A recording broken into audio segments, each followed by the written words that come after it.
اعوذ باللہ من الشیطان الرجیم، بسم اللہ الرحمن الرحیم۔ پیارے بچوں، السلام علیکم۔ ہمارا جو موضوع ہے صحت اور صفائی، یعنی کہ بچوں ہم کیا پڑھ رہے ہیں؟ صحت اور صفائی۔ تو بچوں یہاں تک ہم نے یہ پڑھا ہے، آج ہمیں یہاں سے پڑھنا ہے۔ خدا کی عطا کی ہوئی نعمتوں میں بڑی نعمت پانی ہے، یعنی کہ خدا نے ہمیں بے شمار نعمتیں عطا کی ہے، بے شمار نعمتوں سے خدا نے ہمیں نوازا ہے۔ تو ان نعمتوں میں پانی ایک نعمت پانی ہے، یعنی ایک بہت بڑی نعمت پانی ہے۔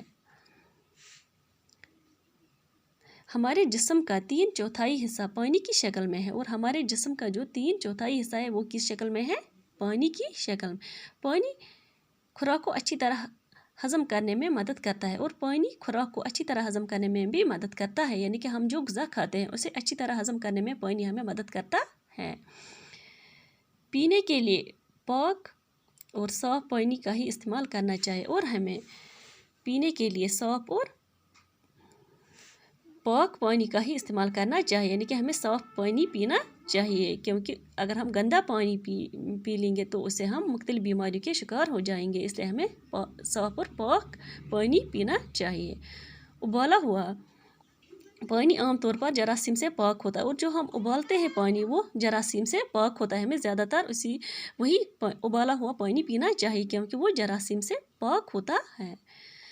قدرتی پانی پہاڑوں پر جمی برف کے پگھلنے سے حاصل ہوتا ہے، اور قدرتی پانی ہمیں کہاں سے حاصل ہوتا ہے؟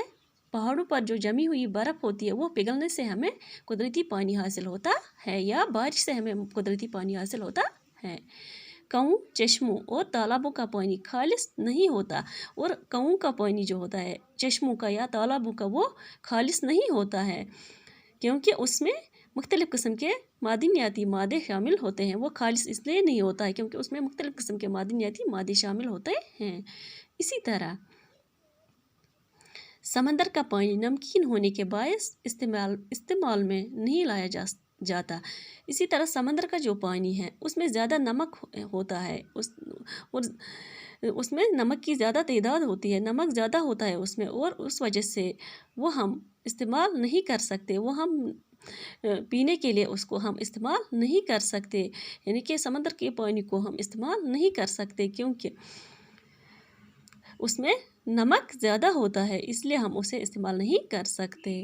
آلودہ پانی کے استعمال سے ہیضہ اور ٹائیفائڈ جیسی مہلک بیماریاں پیدا ہو جاتی ہے۔ آلودہ پانی پینے سے ہم مختلف بیماریوں کے شکار ہو جاتے ہیں، یعنی کہ اگر ہم آلودہ پانی پی لیں گے تو ہم مختلف بیماریوں کے شکار ہو جائیں گے، یعنی کہ آلودہ پانی پینے سے ہیضہ اور ٹائیفائڈ جیسی مہلک بیماریاں پیدا ہو جاتی ہے، یعنی کہ ہیضہ اور ٹائیفائڈ جیسی مہلک بیماریاں بھی آلودہ پانی پینے سے پیدا ہو جاتی ہے۔ تو اس لیے ہمیں صاف پانی پینا چاہیے، کیونکہ گندے پانی سے ہم مختلف بیماریوں کے شکار ہو جائیں گے، اس لیے ہمیں ہمیشہ صاف پانی ہی پینا چاہیے۔ تو بچوں آج کے لیے اتنا ہی، اللہ حافظ۔